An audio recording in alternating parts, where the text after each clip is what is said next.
Okay. We're gonna start. How are y'all doing? Good? Great. Week 9. All right. Well, what week 9 means for us is that we only have 4 more lectures, and this is one of the last ones. And a couple things that are important to remember moving forward this week. We have 2 Holocaust survivors coming to visit us on Friday in sections, and this is a required part of the class. So if you did not meet Xenon last Friday, then you should make time to either meet Erica Jacoby or Henry Oster this Friday, March 10th. Please remember that where we're meeting is on here, 306 or 314 Royce Hall. So Royce, the towers, 3rd floor. The sections will basically be going simultaneous. So Erica will be in one room, actually the larger room, because we have sections of the film that we may look at, and Henry will be in the other room. And 9 o'clock and 10 o'clock. Please be on time. So if your section times are normally 8 o'clock or 9 o'clock, you should come to the 9 o'clock section. If your sections are normally, say, 10 or 11 o'clock, you should come to the 10 o'clock section.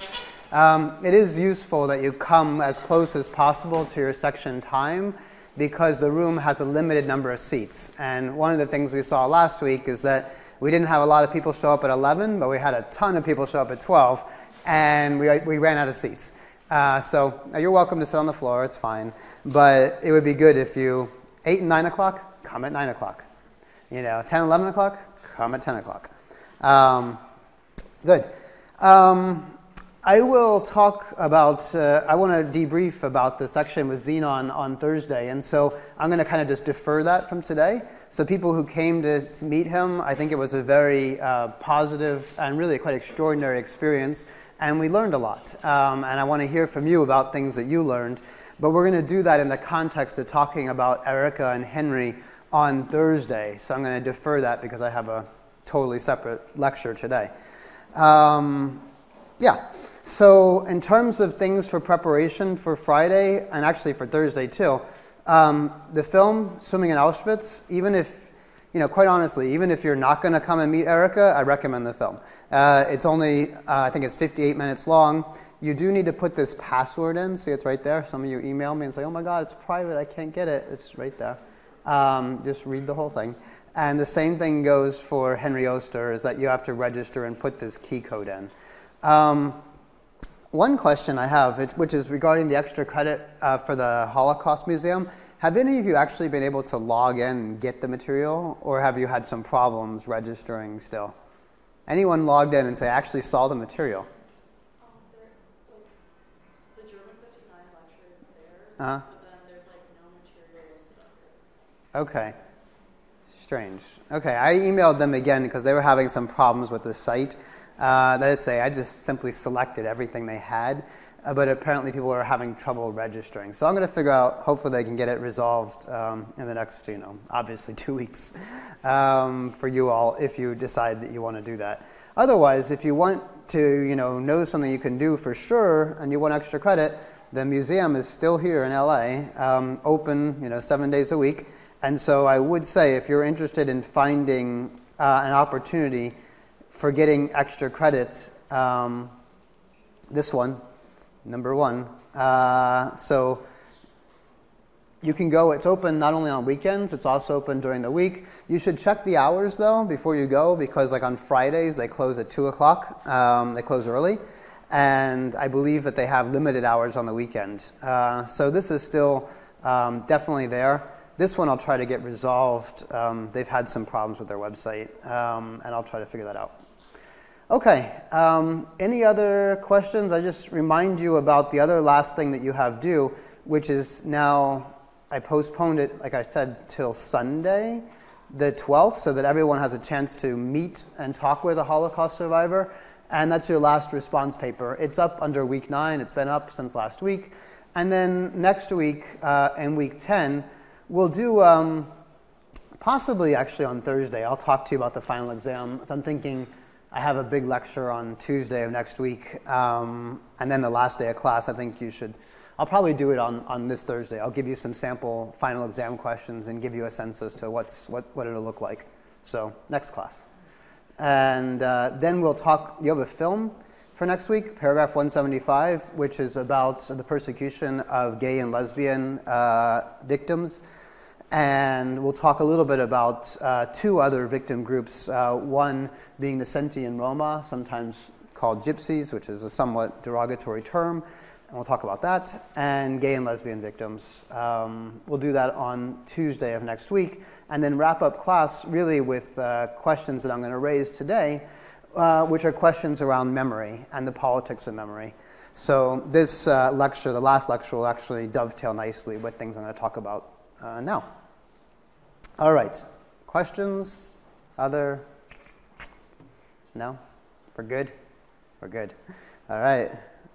Good. So here we are. This is where we're starting. Yeah. So I'm going to spend most of the lecture, well, about half lecture actually, will be on Art Spiegelman's Mouse, which hopefully you had a chance to look at and read for today. And the first half of the lecture is really trying to distinguish between two terms that are largely the terms that would describe how we can think about Bernard Schlink's novel, The Reader, and also how we might think about Maus as a work of memory and also history, and in many ways how we think about the post-war situation writ large and what might be seen as a kind of contestation over how one remembers and values and represents the events of the Holocaust. And so this is kind of a question that I wanted to pose to you all, and if any of you are a couple of you are actually in my Fiat Lux class where we talked to Holocaust survivors for the entire quarter, and we talked about in that class, and I want to talk to you about this, is what the difference is between memory and history. And if we had to kind of say, like, well, memory is about these things and history is about these things, where would you draw the distinction between these two things? And I ask you that, maybe keeping Maus at the back of your mind, because this is a book, as you realized, which is very much about a survivor, Vladek. It's the father of Art Spiegelman, referred to as Artie in the book. Artie grew up after the war. He doesn't have any direct memories of the Holocaust because he didn't experience these events. His father does have direct memories of these events, but he can't quite tell them all. He tells some of them. He tells them in different ways, sometimes more coherent, sometimes less coherent. But clearly his father is an access point for thinking about the history, right, of the Holocaust. And he also has memories because he has the experiential dimension of having gone through, having survived something. So if you had to kind of classify, kind of make a distinction between these two terms, what's memory and what's history?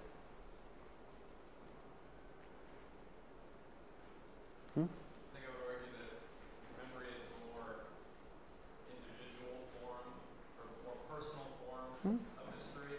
Okay. Because I think when we talk about history, it's what we discussed before, like the plight of the collective, or like Jews as a collective, what happened in the Holocaust. Mm-hmm. When really, I'd say memory has a lot more to do with how one person maybe feels their experience is specific to them and comparison to just something. Okay, I'm going to repeat some of what you said. I think that's very useful. So the idea that memory is more personal, maybe subjective, in the sense that it applies to a singular person. I mean, after all, my memories are not the same as yours. Like, my memories of childhood are not the same memories of your childhood, right? I didn't go through your childhood, and none of us went through each other's childhoods. So in that regard, they're personal. History, you mentioned, is more collective. That is to say, maybe there are structural similarities that maybe many of us shared in terms of our childhoods, but then there are also, obviously clear differences.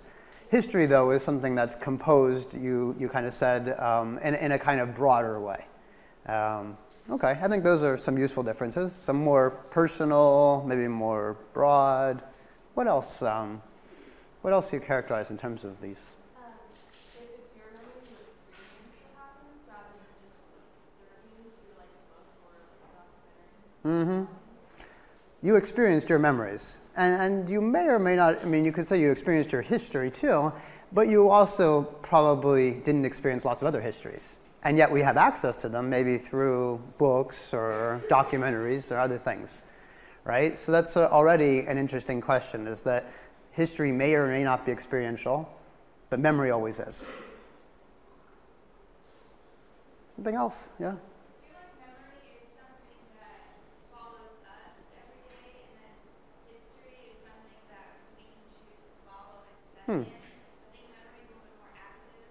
Interesting. Yeah, I like that idea.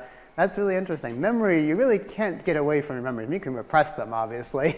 You know, they're things that are traumatic, and we don't want to think about them all the time. That time where, you know, you got beat up in 3rd grade, and you're like, gosh, now I'm thinking about that. It makes me upset again. Or obviously things that are really bad. But our memories follow us, right? We can't not say that. We can't separate ourselves from them. Ultimately, they are ours, and they come from our experiences, which again are ours. History, you said you can choose, which is kind of interesting. We can choose our history, maybe as an interesting thing. We can choose what we want to learn about. We can choose what we value. We can choose, as a collective, what kind of memorials or monuments we build, and those tell us about how we value the past. You know, it's remarkable, for example, that, I'll just give you an example. Washington, D.C., there's a lot of memorials and museums there. Only this past year was there an African American museum. Tells me something about choosing our history. How do we want to choose it, and how do we want to establish its significance with regard to our collective identity as Americans? Why would it take so long to put such a museum up? You know, maybe it tells us something about priorities. Memories are more emotional, history can be more factual, but both can be altered by the environment and the outcomes of whatever. Memory is generally more, you said, emotional, and history more factual, but yet you problematize that also. How did you say? You can alter both of them, so you can refer something about maybe an event based on its outcome, like say your intentions were this, if they weren't at the time, but you might remember them in a certain way given how it turned out. Yeah, okay. It can be altered by, again, what you focus on. Sure. And what kind of spin you set. Yeah. We tend to think that, memories are the more, I mean, you say more emotional, history maybe more objective. I think in general that's probably true, but you problematize it next by saying both can be altered.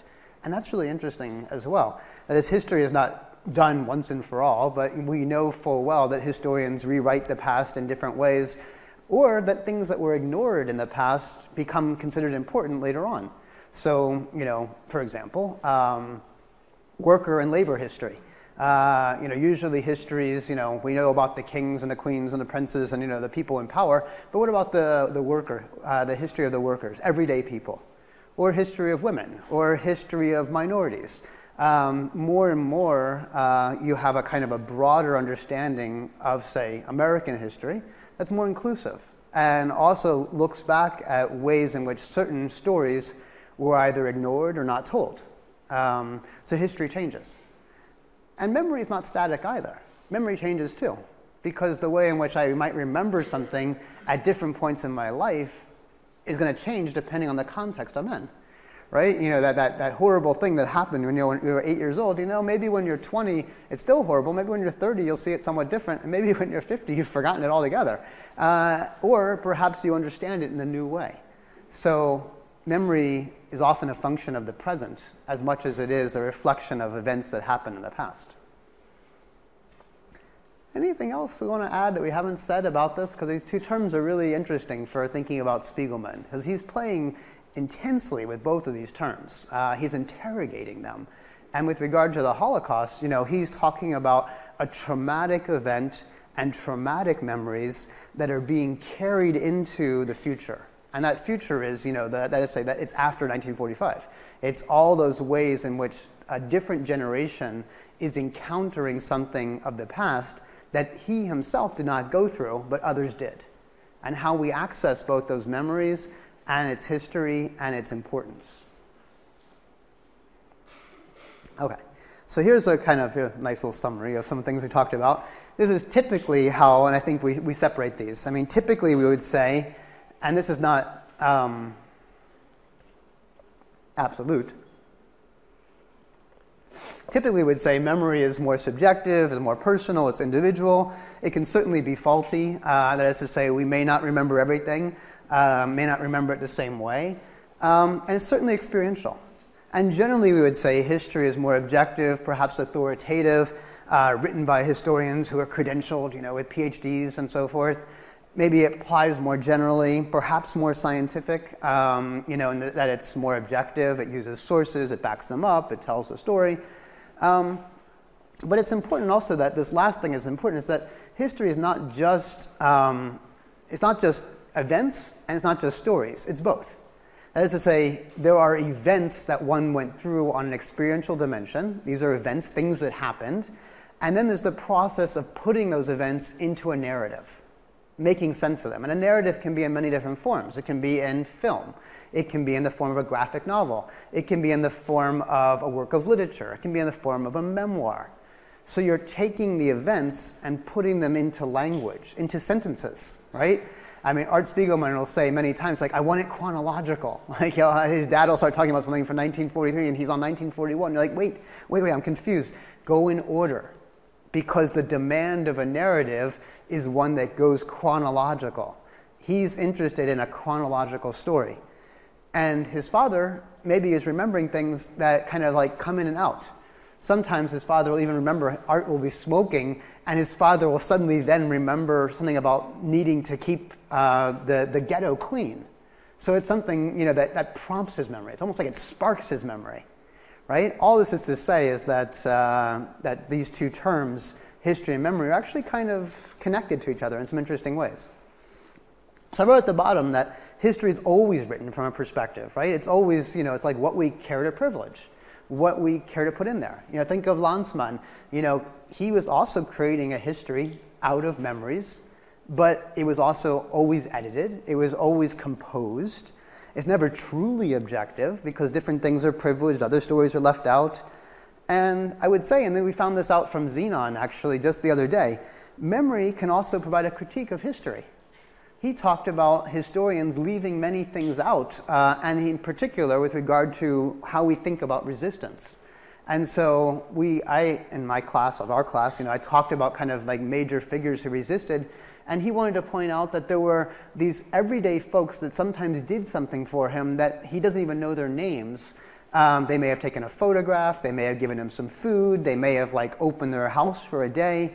And in many ways, he remembers these people as having a profound effect on his ability to survive. And so again, his memories provide a lens to critique history because these people have been left out of history. All these people, that gave him, shelter or food that one time. So memory, like history, can change. Both are constructed. And this kind of goes to your point about what we choose. They become useful when they speak to the present. That is to say, it's like you all. It's like for some, I'd like to know, for reasons that maybe only you know, taking a class on the Holocaust in 2017 seems useful to you. Is knowledge that you are interested in. And it's also knowledge I'm interested in imparting, right? It speaks to something. It maybe speaks to our present in the sense that knowing the past, maybe something about that knowledge applies to us at this moment in time. And not just 2017, but 2020, 2025, and also 2000, and whatever else. Perhaps it applies to this last part, which is aspirations for a shared future. Meaning if we actually know this past, we can imagine a different future, one where it either doesn't repeat itself, or perhaps we're armed with the knowledge of how to resist it. So then this kind of gives us a reason for why we study the past in the first place. Right? It's not just because it's past, but also because it's potentially very present, and it could speak to how we think about a shared future. Okay. So I'm going to talk a little bit about the politics of memory, and I'm going to show you a bunch of, now we'll look at pictures, look at a bunch of memorials in particular, and kind of show you that that issues around memory and history are very fungible. They change, and they change again in terms of how the present wants to think about the past. So this is a memorial actually at Buchenwald. Buchenwald is a concentration camp where Elie Wiesel ended up, right? When he came back on a death march and his father died at the end, and he nearly died before the camp was liberated by the Soviets in 1945. This camp was established in Germany. It's outside of Weimar. It's actually up on a hill. And this is a memorial that was created by the Soviets. This part of Germany was part of East Germany in the 1950s and was allied with the communists sort of behind the Iron Curtain. And a memorial was erected. The memorial is actually still there today. There are other memorials as well. But when you look at this memorial, imagine you're sitting in a concentration camp up on a hill. At the top here is in Roman numerals 1945. Okay, so right here it says 1945. How would you describe the message of this memorial? Like, what is it trying to get across, would you say?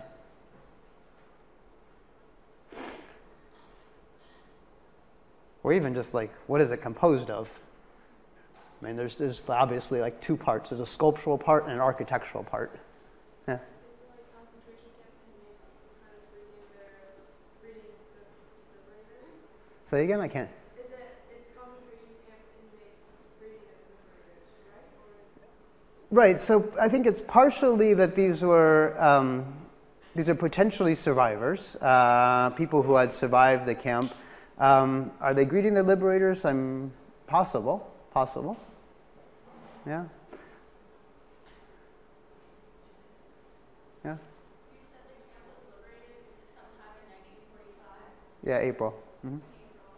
So, yeah, maybe they are supposed to be greeting their liberators, but two things. The first thing is that they don't look as emaciated as they should, for the most part, I feel like. And the second thing is that when I read Erica Jacobi's testimony, she wrote about how cruel the Soviet liberators were and how they were raping women and how they were kind of being selfish. I mean, I'm sure that's not true in every case. Right. It wasn't all Right. Well, one piece of knowledge to just have is that in 1946 and 47, and actually shortly thereafter, the Soviets interned and killed around 7,000 people in this concentration camp. And it was part of the Gulag that Stalin was involved with. And so this camp, unfortunately, had another history of mass killing that was not associated with the Nazis.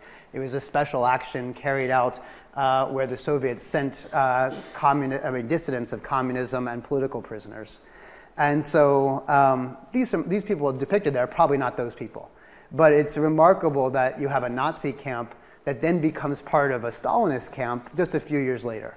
And so it kind of bespeaks your point, which is that the Soviets weren't always, at these moments, just liberators. They were also, to a certain extent, oppressors, partially when women were systematically raped, which happened throughout most German cities during the final months of the war, and also the fact that some of these camps were repurposed for purposes of the Gulag. So that's one part of this in terms of the politics of memory. It's not just a straightforward, only the Nazis did this. There were also Soviets who were complicit in crimes that were committed at the same place.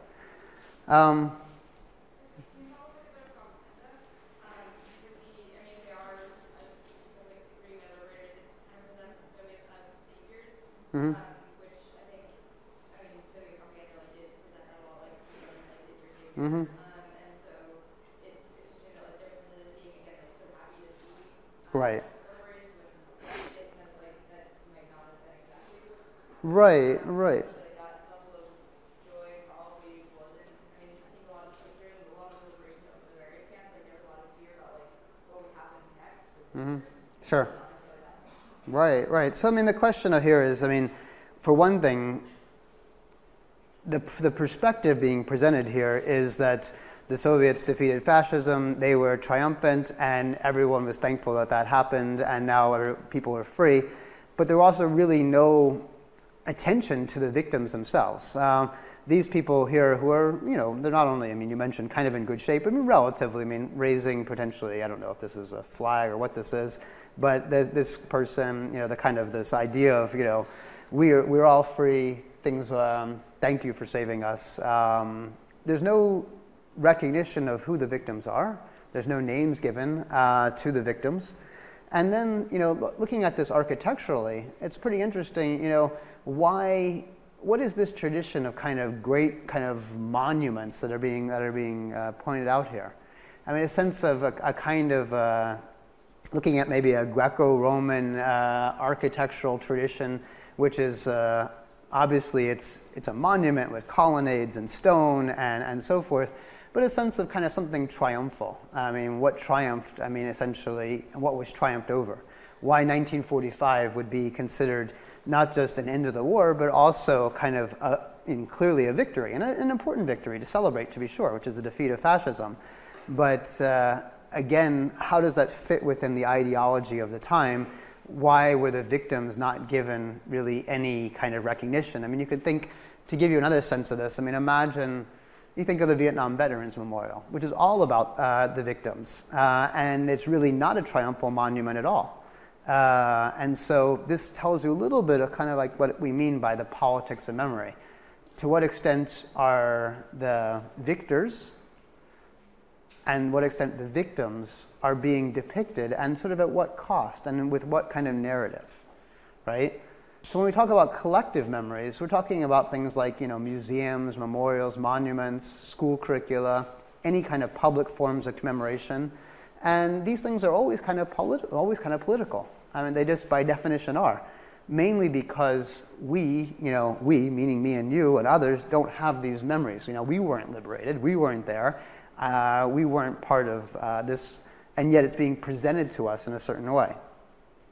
So you might contrast this. I mean, for example, to give you a sense of this kind of contrast, I mean, this is the U.S. Holocaust Memorial Museum. This is all about the victims. And in many ways, the whole purpose of this museum is really to talk about the people who were killed. And so, kind of thinking about the tower motif again, like think of this tower here, no names. It's just a kind of architectural monument of sort of triumph. Here's another tower. This is a tower of photographs of a town in which all the Jews were killed by a mobile killing unit in 1941, one of those Einsatz commandos. And so the pictures were taken shortly before the town in two different times, one at the end of the 19th century, one in 1941, of every single person in the town. Every single person in these pictures is dead. They were shot in mass grave. And so, to think of the effect this has as you're walking through the museum in 1993, you're going to be overwhelmed, looking up at this tower of all these people, it's women, children, men, old, young, all murdered anonymously, right? It's a very different approach to thinking about, it's not triumphal at all. It's not, the war is over, yay, we're liberated, but really, let's confront the sheer atrocity, right? The span of the atrocity. Another example, this is also the U.S. Holocaust Memorial Museum, is it goes to this experiential dimension. I mentioned earlier that memory, as you said, is experiential. Oftentimes it's very hard to make history experiential unless one is able to put one's own body in that space. So the idea that the U.S. Holocaust Memorial Museum, which was established the same year that Schindler's List came out, will try to create almost an experience that makes your own body a little bit queasy, a little bit uncertain, a little bit shaky. And I think this is actually quite effective because it kind of gives you a sense of being involved in history in a way that isn't safe, right? It's not exactly like, I'm just looking at pictures, I'm good. But if I start to enter into an actual boxcar used as a deportation train, suddenly, the effect is going to be very different. It's not even a mock-up. Right? We're not talking about, what a boxcar might have looked like. This was a boxcar in which people were deported. And not only could you peer inside of it, you could go inside of it. What does this mean? Have you transgressed the border? Like, have you gone into something that's, sacred? A place where obviously people suffered and probably died. A place where people were certainly brought to their death. And yet it's been relocated to Washington, D.C. It's kind of out of context in some ways, but it allows us an access point to a history that is, there and then, here and now. Kind of common, actually. There's a lot of boxcars that have been brought to the United States. This is an example in Naples, Florida, It's a Holocaust museum.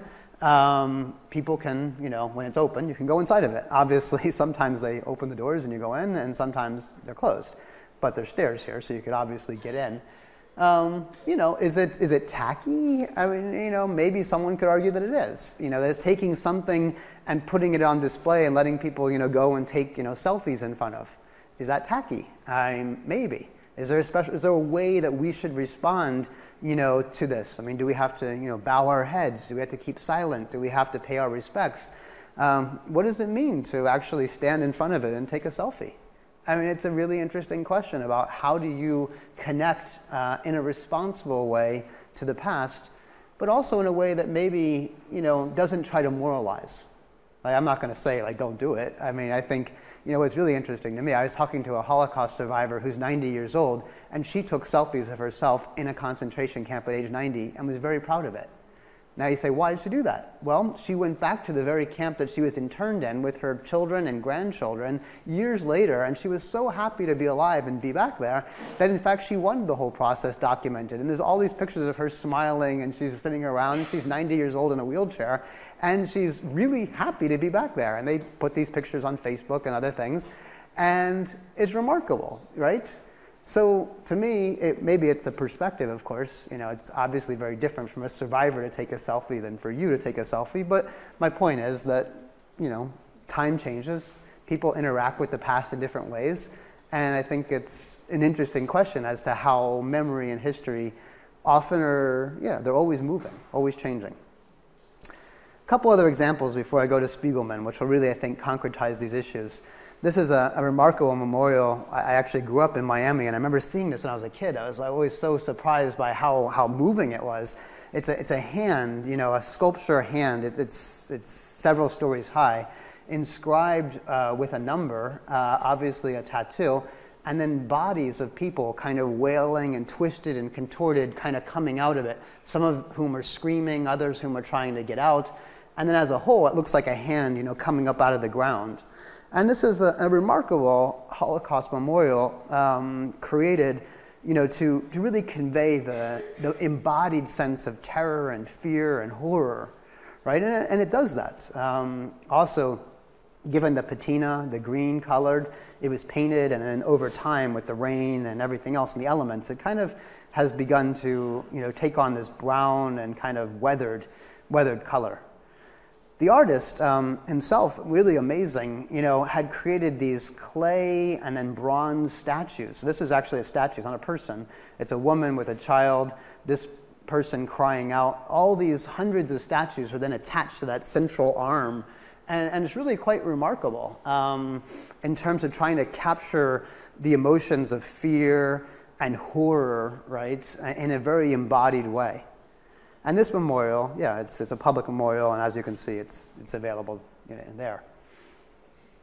The last one I'll talk about is one that's kind of, in many ways, kind of an opposite to that. This is a memorial in Berlin, established, the biggest memorial of its kind, in fact, in Berlin.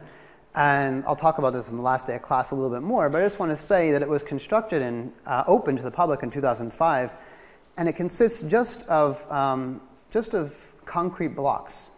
And the blocks are of different sizes. There's actually 2,700 blocks, and they kind of form this large, almost like topographical wave of sorts. So you can see people, at the beginning there, they're only, the blocks are kind of like yay high, like a foot, 2 feet. But as you go into the memorial, the blocks get very high, and so it's like your experience is kind of like this. You're like in the memorial, and all you see are these concrete columns. And the whole thing is kind of like a wave. It's a little disorienting. Now, there are no people depicted here. In fact, the Holocaust memorial is just blocks. Right? If you think of this connection to this, where it's a very, figuration, people, the human body, right? The violation of the body is the key thing. This is just, this is very abstract, right? There's no real reference to the Holocaust. In fact, it doesn't really even 2,700 concrete blocks doesn't really mean anything with regard to the Holocaust. And yet, that's the national memorial in Berlin, exactly next to, you can see there's the Reichstag. So this is their parliament building. You know, it's really, this is like putting it on the mall in Washington, D.C., right next to like the Capitol or something. Very central. But how does this refer to the Holocaust, do you think? Or does it?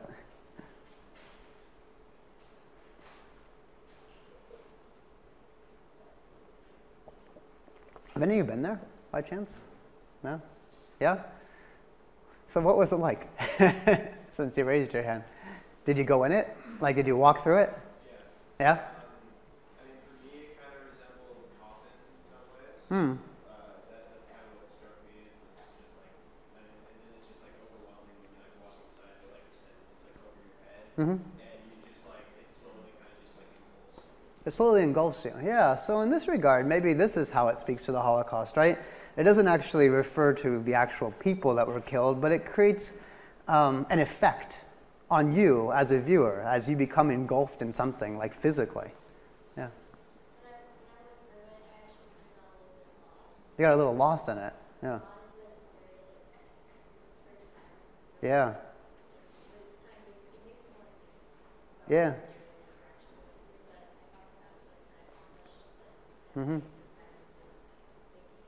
Yeah. It creates a kind of, I mean, it's almost like as you go into it, you said not only do you get lost, but it becomes very quiet and eerie. The sense of, you know, you don't see much light. It's actually hard, you become disoriented very easily. Like which way is north, which way is south. It's hard to get out of it in some ways, although you can always proceed to like one of the edges. But it does create the sense of kind of disorientation. And in that regard, I think it also, that's probably how it speaks to the Holocaust. You imagine like the experience of a victim not knowing what was going to come next, not knowing what happened to one's family, not knowing, you know, all the things that we expect about control and our future, right? So his goal here was to create this effect of, you know, massive like dizziness, psychic and physical disorientation. And that would be how to speak to the Holocaust rather than represent the events of the Holocaust in a kind of embodied monument or a kind of, you know, with even names. There are no names. It doesn't talk about any victims by name. It creates an experience for visitors in the present. Does the size of a box represent the amount of people killed or anything like that? No, the monument doesn't, there's no direct correlation between like the number of blocks or the size and people killed. No, it's just the amount of space that was given to them to put the monument up. Yeah.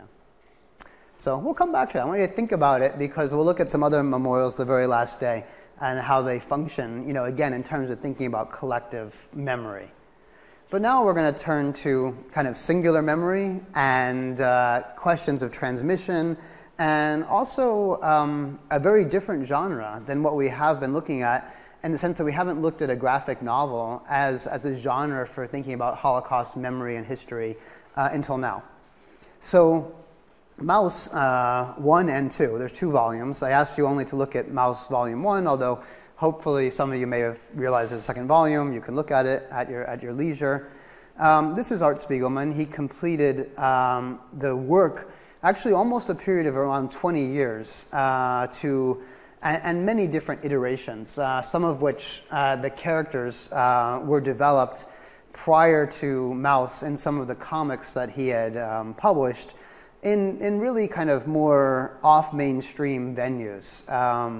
This is a portrait of the artist as, so to speak, as a mouse, and he's behind, you know, kind of his creation here. And this, of course, is the artist. So it's the story, if you had a chance to look at it, it's really 3 stories that kind of intertwine. And I mentioned earlier, it's the story primarily of his father, a Polish Holocaust survivor by the name of Wladek, who lives in the United States, who's remarried. It's his story, what he went through. It's the story of the son, right, Art Spiegelman himself, right, being represented as an interlocutor, as in dialogue with his father. Artie is the second generation. In many ways, it's like Michael Berg asking Hannah, you know, what she did. In this case, instead of asking a perpetrator, it's the son asking the father, right? Again, it's like, Father, what did you go through during the war? It's the flip side of, Father, what did you do during the war, right? So getting his father's story. So it's the story of getting his father's story. and all the problems that involves. And then there's a kind of a third dimension, which I would say is the absent story of his mother, right? It's the fact of that her story not only being lost, but actually we find out destroyed by his father. Because it only existed in memoirs and notebooks and diaries. And at one point, the father decided to purge all this because it was just too much for him. He couldn't take it. He just got rid of it and burned it all. And so there's this kind of haunting absence, right, which is also in the story, of a story that will never be told, right, a story that's been lost, that of Anya, his mom. In every case, I would say it's a kind of testimony that's in many ways marked by things that are very fundamental or kind of very profound about memory. It's fragile. It's traumatic, right? It's marked by trauma. It's marked by extraordinary trauma. And there's this notion of contingency, meaning it may or may not be possible to find it. Contingency simply means it's dependent upon many things. It's kind of that which may be possible, but maybe not. So the contingency memory, like I might be able to get it, but I might not. I might be able to find my mother's stories, but I might not. I might tell you these things, and I might not. That's contingency. So this is what kind of marks this testimony. So how do we understand this as a genre? I mean, for one thing, it is a true story. It happens to be presented in a graphical format, which is, obviously derived from the history of comics. Spiegelman himself was an illustrator and had published, like I said, some of these before. When the New York Times actually reviewed the book, they characterized it as fiction. And this threw Spiegelman really up in arms. As you could imagine, it's not fiction. Now, he writes to them, he says, to the extent to which fiction indicates that a work isn't factual, I feel a bit queasy. I know that by delineating people with animal heads, I've raised problems of taxonomy for you. Maybe you could consider adding a special nonfiction/mice category to your list. The New York Times actually changed its declaration of saying fiction and included it as part of nonfiction. But obviously this was a question in some ways of genre for the New York Times originally because of the way in which the material was presented. It wasn't a testimony in the sense of a narrative. It wasn't a film. It wasn't a set of photographs. It wasn't a work of literature in the sense of like what we read with the reader.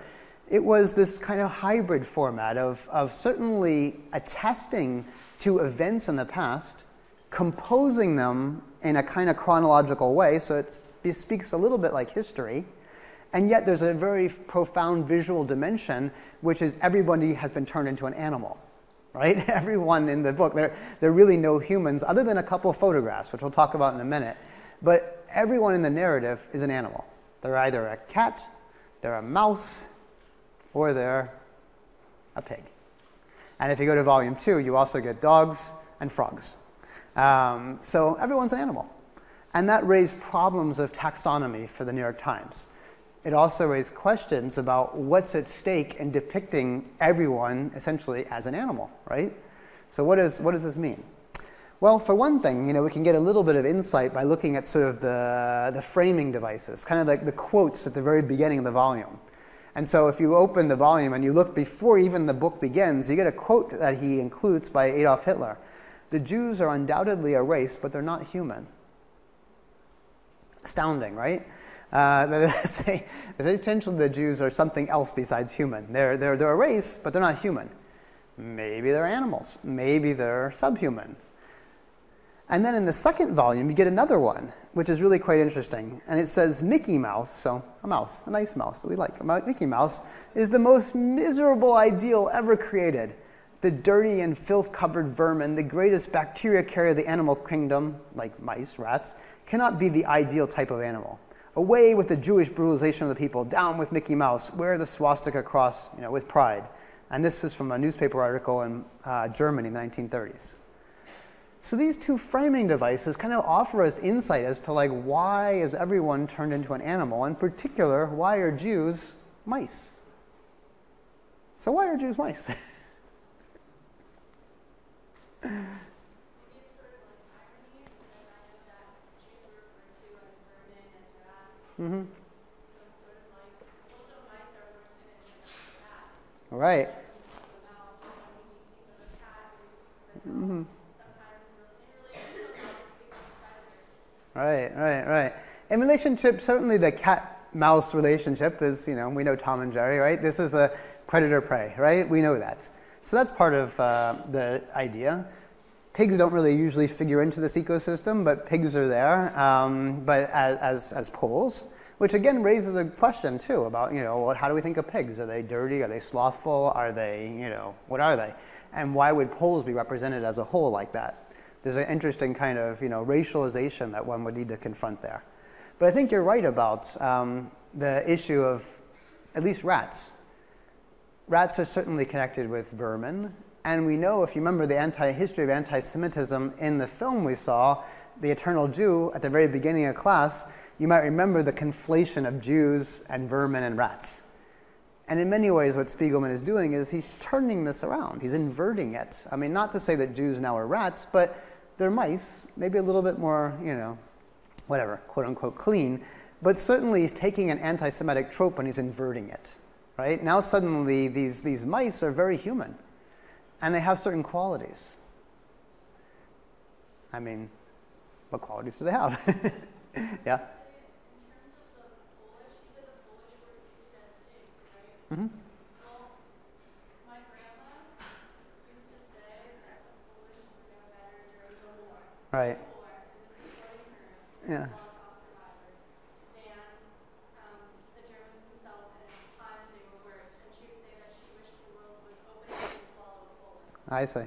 Well, there's a lot of among survivors, and I think that's probably given credence in this memoir, is that there was a significant amount of knowledge and complicity among the Poles, particularly the Polish police, in rounding up Jews, and many survivors had very negative associations with Poles. And I imagine Spiegelman is also building on that existing view, which could also be stereotyped in certain ways because it's undifferentiated.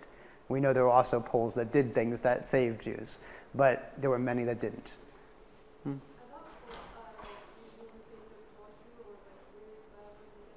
There's also this really ambiguous role that Polish people play, which fits into what people think of as pigs, because at times they're disgusting and filthy, but then they're also some people see them as really intelligent. Mm-hmm. So because you can't easily label Right. I guess aspects of a pig. Good point. That works for Poles, but and also in the sense that pigs are slaughtered. Right. So they have a vulnerability that mice have that cats don't have. Right. That in that is appropriate for them, it's not Right. right. Pigs are slaughtered. I think you're exactly right. They have a certain vulnerability in that sense. And mice are not slaughtered for food. Neither are cats. And so you're right. The pigs have this. It's an interesting category to pick because it's a little bit more ambiguous, is your term. And I think that's exactly right. The predator-prey relationship is very clear between cats and mice. And clearly, if you remember, this anti-Semitic trope, we remember the association of Jews and vermin, right? You remember probably, we watched this, we talked about it, now 8 weeks ago, but clearly, right? The animal, the rats.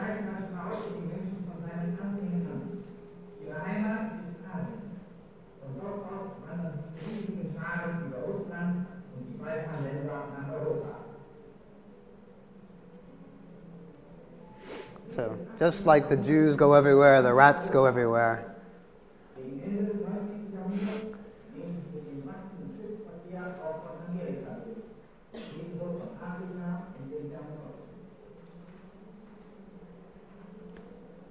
Right, so you might remember this. This is 1940, right? This is German propaganda film that rats destroy things and Jews destroy things, and they're equivalent. And clearly, Spiegelman's, he's aware of this kind of, this history of anti-Semitism, and certainly in providing this quote from Hitler, he's thinking about this and inverting it, turning it some ways on its head, because these mice are not only very human-like, but they're also humanized, right? We often think of dehumanization happening when you're turned into the conditions of being an animal, right? These most base instincts have to take over. But in many ways, these are the most human animals possible, right? They're gentle, they have families, you can see their relations, they touch each other, they hug each other, they care for each other. They have little mice, little children. They're good-looking mice, like this one down here. This is Vladik, when he was kind of in his heyday, dating, women all over the place. He was a good-looking mouse. And all this is to say is that he was very humanized, right? He's very humanized. And so there's this aspect of thinking about this whole history of dehumanization that we've been talking about in the class for so long. And part of this is also to humanize the experience, but to do so in a kind of ironic way, by using animals to humanize. And so you also see kind of in the juxtaposition of this figure, both a kind of a portal back to like before the war, right, in the sense of the time before the catastrophe. But look, it's connected, visually with this, right? It's him, in the United States, in talking to Artie, who's there smoking, right? So, and then of course the tattoo, the number, right, on his arm. So all this is to say is you have in the condensation of the images the whole process of getting memory, getting history, propelling it forward, and sort of all the ways in which these different memories are almost like intersecting, like bleeding into one another. And he even says it very clearly. My father bleeds history. It's like what's inside comes out. It's history. It's who he is. It's also what runs, it carries the oxygen in his blood. It's what makes him human in some ways, and what makes him survive. His father bleeds history. So this is, and I'll show you another scene which you hadn't seen before, unless you read part 2, but he explains where the tattoo actually came from. And the tattoo came from when he was sent to Auschwitz, and this happened towards the end of the war. So where volume 1 ends up is they're sent to a ghetto, they escape the ghetto, they're hiding, going from place to place, a radical uncertainty. Finally, they're outed and rounded up in their attempt to escape from Poland and sent to Auschwitz. And part 2 takes up at the point where they're sent to Auschwitz, which he refers to in the comic strip as Mauschwitz, which is also, strange, right? Put an M in front of Auschwitz and you get Mauschwitz. So what happens in Auschwitz? Well, in many ways, things that are similar to, what Schindler shows, what Spielberg shows us in Schindler's List, right? You remember the pictures of, naked bodies, right? That, in this case, he's used visual means to depict getting a shower, being deloused, right? Being marched through the camp, getting camp clothes because they're not being killed. They've been selected for forced labor. And they've been tattooed, they've been given, they've been beaten, as the case right here, and they've been given clothing that they would wear in the labor camp. So this is the connection, between part 1 and part 2. Now, think about this. I won't have time to really talk about it right now, but just think about the way in which the horror is being depicted, right, visually. Think about how it compares to film. Think about how it compares to photographs, which are almost always from the perspective of the perpetrators, right? There's a sort of violation, I think, in the photographs that we see, which is the Nazis were the ones primarily taking them of the victims. This is obviously a form of depiction that comes out of a survivor, and particularly a second-generation survivor, someone who's inheriting a story. So, let's look at this. Is when they receive knowledge of Kristallnacht, and really the question is, what does this form of telling the history of the Holocaust allow us to learn or appreciate about the history of the Holocaust that we wouldn't necessarily have appreciated in another format, another genre? So, it's really a question of what is the visual depiction with this kind of narrative tell us about the Holocaust. Here they're receiving news of Kristallnacht. There was a pogrom. It happened in Germany. All these synagogues were destroyed. They receive news about this, but aren't really quite sure what to make of that news, right? So it's a sense of foreboding and a sense of a destruction coming, but not yet knowing what the significance is, not knowing where it's going to lead to. Like, is this the end or the beginning? It was the beginning, right? And we know this after the fact. We didn't necessarily know it then. So I'll talk a little bit about how Artie composes his father's memories. For one thing, memories are not chronological, right? If everyone, you can think about this, think about all these times from your childhood. You often think about memories in terms of images. Very rarely do memories come out in narrative form. They're usually not narratives. They may be connected with stories, but for the most part, think of something that happened to you when you were in 4th grade that was an offense to you, or that time, you broke up with someone, or you have images. They take a form of images.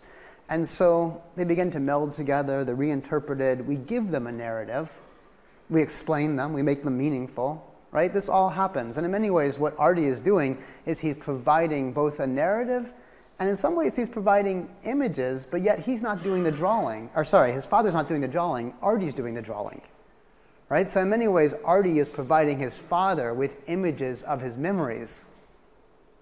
Really interesting idea, right? It's not the father saying, this is what it looked like, I'm going to draw a picture for you, except in those rare occasions where he says, here's how the bunker looked, and here's the hidden wall, or here's what Auschwitz looked like. But for the most part, Artie is composing images of his father's memory. And he's taking what his father tells him and putting it into a narrative visual form. And so therefore, we're talking about the transmission of memory, across generations, across language. His father doesn't always speak perfect English. It's across geography. It's the United States versus Poland. It's decades later, and it's across 2 generations. And so he creates the visuals for a story that's not his own. And in doing this, he also captures the process of doing this. Not as much as he tells the story of what Vladek went through, he's also showing you the getting of the story. The way in which he interviewed his father and puts himself in the scene. It's kind of a Landsman-like technique, where Landsman sticks himself in the frame and just shows you, how am I doing this? He's there. Artie's there. He's smoking. He's telling you, I'm talking to my dad, and the dad is pedaling away, and, I'm interested in this. And he shows us, in the scene how the memories were gotten. Now, it's interesting that memory, in this case, is always connected with trauma. And this is, I think, a really telling sequence where his father remembers some, Jewish men who were hung, who were betrayed, kind of hung for a week, in fact, outside the ghetto. And they were meant to, make a point to others who might behave in that way.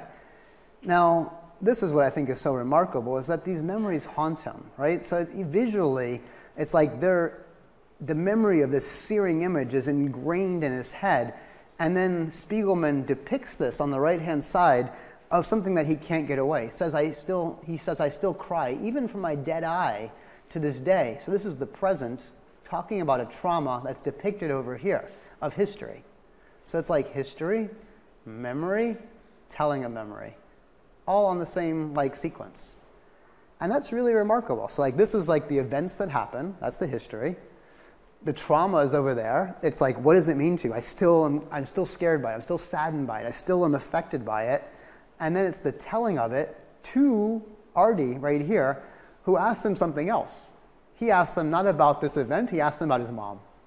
He asks him about Anya. And so it's so what was Anya doing at this time? He's that's great. You saw all this. It's horrible. But what was mom doing? Oh, she was doing housework, knitting, reading. She was writing always her diary. Whoa. We suddenly realize that the mom story existed side by side, and yet it never is accessed, right? So it's again, this is all very much, I wouldn't say it's a one-sided story. It's a story of Vladek without Anya in a number of ways, without her and her own words, her own images, because they don't exist anymore. And again, he's telling you the process by which this happens. So down here, it's her diaries didn't survive from the war. What you saw, she wrote after her whole story from the start. Oh my God, where are they? This is mom, right? Anya. I need those for this book. Cough, please, Artie. Stop with the smoking. It makes me short of breath. I think it's all your peddling. Don't be so smart. Well, I'm telling you, yes, after the hanging, I looked like another business. I started trading. He goes back to his story. So it's an interesting kind of way of both avoidance, right? He's not going to talk about his mom's story. He's not going to talk about that he, Vladek, is actually responsible for the fact that his mom's diaries are gone. Artie wanting that story, and then the way in which history, memory, and trauma all kind of come together in this visual domain. Thoughts, reactions? There's a number of other slides I have, but I want to kind of take a pause in case you have questions or thoughts, reactions. No? Hmm? I don't remember when the movie came out, but Spielberg on American Tale, where it has Jewish mice who escape Tsarist Russia because of the attack by cats. Mm-hmm. They want to come to America because the streets are paved with cheese. American Tale, huh? When did that come out? I don't know. Yeah. Someone could Google it and find out. Yeah, but it's a kind of another citation of a similar sort of depiction. Yeah, mice and cats, and in this case, cheese. There's no cheese in mouse. Huh? Yeah. Late 80s, so it's almost like around the same time. Yeah, interesting. I don't know if there's a connection in terms of, there probably is. I don't know. I'm not familiar with it. Okay. Yeah, so I just want to go back to the absent story of his mother, because this is again, a kind of, there's only one time in Mouse 1 where you get kind of this, you get a photograph. And this photograph is of his mom and him as a boy. And it's about the suicide of his mother. And this is a kind of an interrupting moment in the narrative. Really extraordinary for a lot of reasons, because she kills herself in 1968. This is before Artie would have had a chance to start to compose. Maybe he would have interviewed her in the same way. And in fact, what this sequence is actually composed separate from Mouse. It was composed earlier and published earlier, and then reinserted into this book. But one of the things she says as well is that she left no note. She didn't even give an explanation. And one's meant to take from it that, you know, she couldn't continue to live with the traumas of the Holocaust. She too was a survivor. And I mean, truth be told, a lot of Holocaust, not a lot, but quite a number of Holocaust survivors who had gone through similar traumas also committed suicide, most famously for our class, Paul Celan and Primo Levi. Both killed themselves, Celan in 1970 and Primo Levi in 1986. And one wonders, you know, again, what it is of having to live, you know, years or even decades later with what you went through that would drive you to the point of taking your own life. But it's not an isolated thing. So what's interesting for our purposes is that the place where this book ends, it ends over there with Artie calling his father a murderer. And this is, you know, again, quite remarkable because, you know, clearly, like, we know who the murderers are, right? We say, you know, the cats. It's the Nazis. They were the murderers. And yet now his father is kind of characterized at the very last, as he mutters to himself. He's so frustrated. He finds out his father had, you know, destroyed these diaries from his mother, and therefore destroyed her story and made it inaccessible. And he maybe is no better than a murderer. Is it a strong accusation? Of course it is. Is it a fair one? Maybe, maybe not. But again, thinking about you know, questions of accessibility, of memory, of history, how it lives on, what doesn't live on, who makes decisions about that. All these are kind of questions, you know, that the narrative raises. I have a couple more slides. I want to finish. Come back to that last point at the end. One other thing I wanted to point out is that this narrative is so interesting in terms of thinking about animals because of this question of passing and what might be called masking.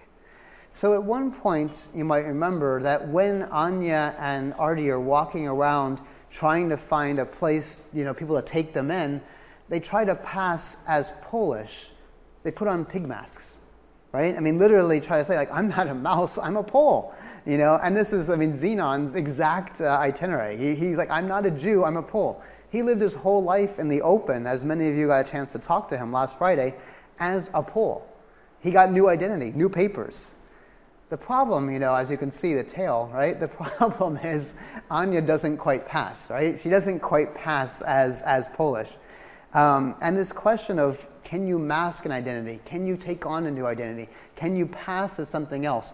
What does it mean, for someone, this person, hey, there's a Jewess in this courtyard. I found one, get out, right? This idea of being betrayed by your neighbors, right? This is something that Spiegelman really captures, I think, in a profound way as one thinks about, the mutability of identity and the perception, right? The perception that you're a Jew, you're not a Jew. You're a Pole, you're not a Pole. You're this, you're not that. You're acceptable, you're not acceptable. You can pass, you can, you look like.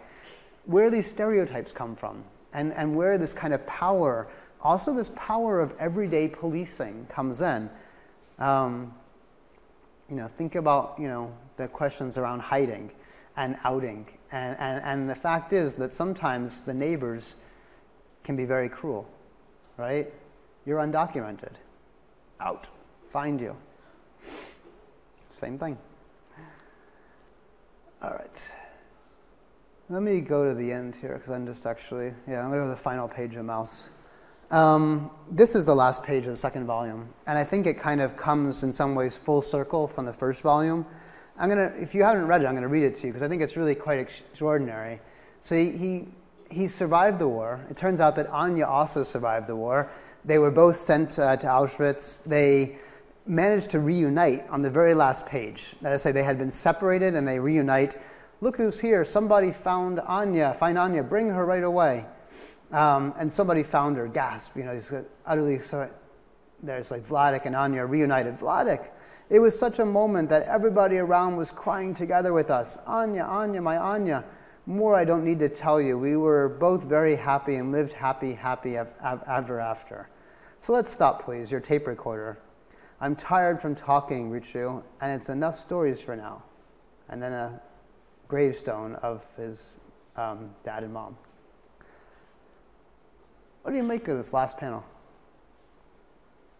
With regard to how it ties things up or doesn't tie things up?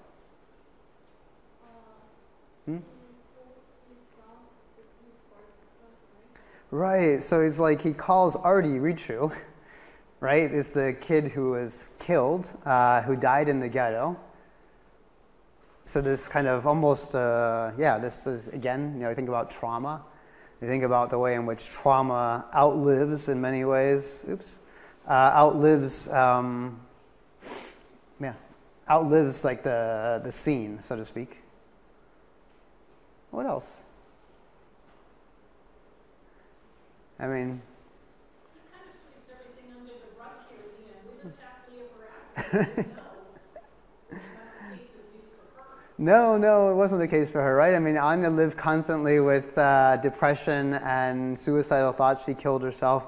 In many ways, the father maybe sweeps this under the rug. I don't know, does Spiegelman do so?